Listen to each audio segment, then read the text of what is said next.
So we know the safe spaces, but he took enough stock and responsibility and I'm thinking about suicide rates. These presidents want to talk to me about Columbine. I was like, whoa, I said, my community is peaceful. He was like, look, we're not taking any chances. So we've got to be responsible to build a safe space. Wherever I got to meet you where you're at, that was fine with me.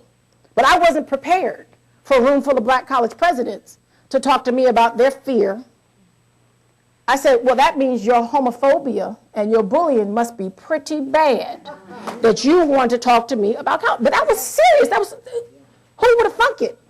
For me, it was so new. I was like, wow. And, but it was honest because he took me further to see the lens because of the liability that universities are going through right now, because it's not only Columbine. So Virginia Tech and every place else, they realize they're like trigger points. Bullying is not just about LGBT, but nobody can say we're not overwhelmingly part of the target community.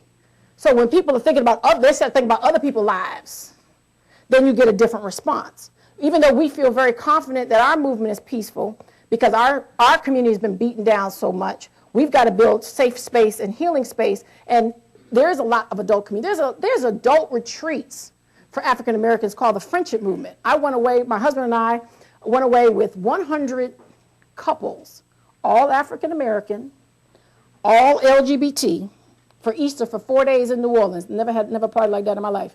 And these were retired principals, post office workers, judges, lawyers, medical doctors, because they're not into the party. They're into conventions and conferences. And we went away, we had the most empowered time. So they exist, but these people live in private. We never said the word gay the whole weekend. And I was like, I kept looking at my husband like, but everybody in here is gay, But it was that spirit that we know who we are. We don't want to wear it on our forehead because of our culture. We don't discuss human sexuality. So they found a safe space to commune with respect and dignity. Most of them had been in relationships a decade to 30 years. And this was their time to come together with folk like them, full of friendship and love and respect and integrity. And that's why we were there. Hi, my name is Rob Rivera, president of the Cleveland Stonewall Democrats. And in the spirit of you bringing people together, I want to offer to the woman that asked the question about where to begin to come meet with some of us, because one of the goals that we've had is to build bridges through our political actions with African American elected officials. And it's a pretty powerful place to get the conversation started. It's an education for us and for them both. So absent the partisanship or the political side of it, the conversations have been amazing. And it's been a learning experience for us. So that's one way on the different levels that we can get the conversation going. And I applaud all of those candidates that have reached back to us, because also to the young man that asked the question about getting involved, those candidates now want to know, and those elected officials, where are the black LGBT folks? Where's that community? And then part of our task has been to bring them together because they do care about their constituents who are LGBT.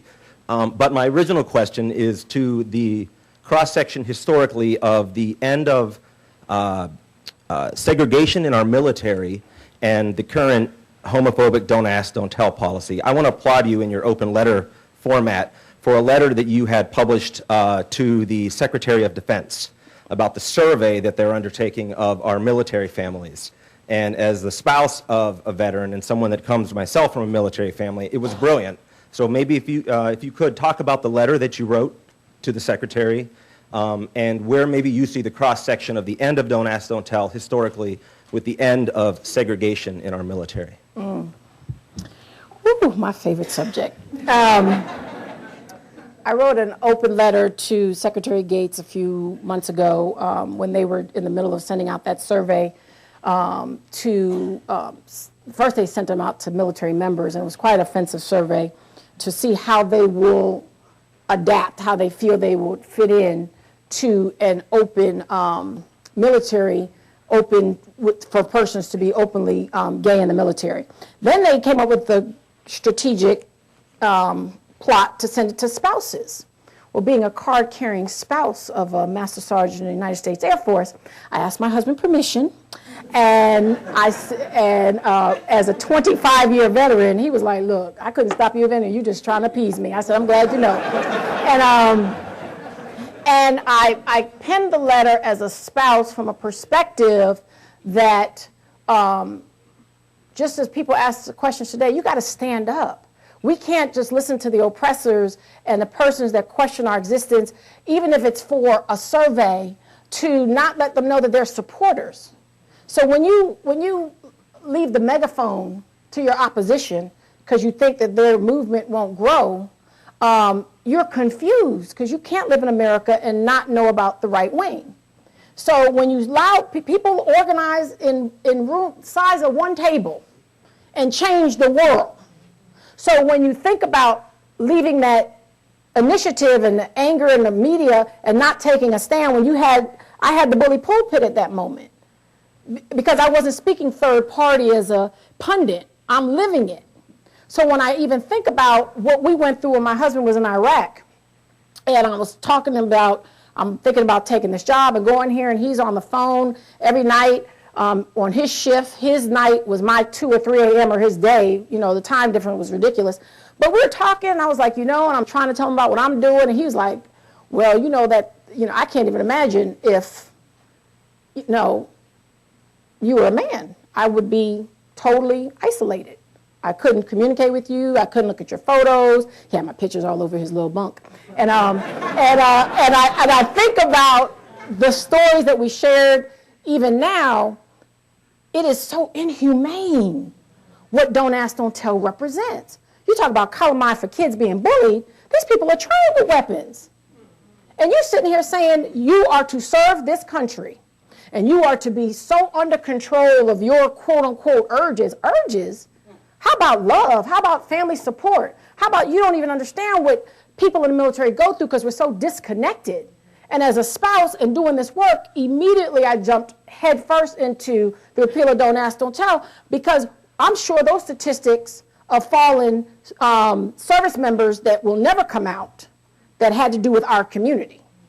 So just through that whole process, Don't Ask, Don't Tell, however, the repeal will benefit the African American community, because we're the canary in the mine, more than anyone else, because I dare someone in the African American community to see a soldier, a service member, an airman come home in uniform and be openly gay, and you want to see USA Today and CNN picking up and talking about the black community assaulting somebody active duty in the military. So it actually brings a great level of integrity when we repeal it, because it brings a new citizen into our family of LGBT equality, and it will cross and have reverberating effects, because the reason they're taking a year in their small defense is they're getting ready. And anything that has federal funding, Congresswoman, like my HBCUs, ROTC programs, that's why I was meeting with the presidents, because the government is not talking to you all, but they're taking a whole year to get ready, because it's going to happen. Okay, sorry.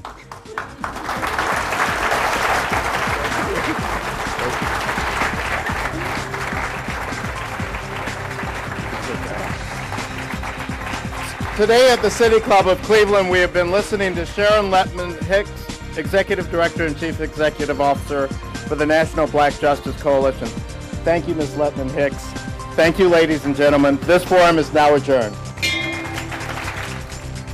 For information on upcoming speakers or for podcasts of the City Club, go to cityclub.org.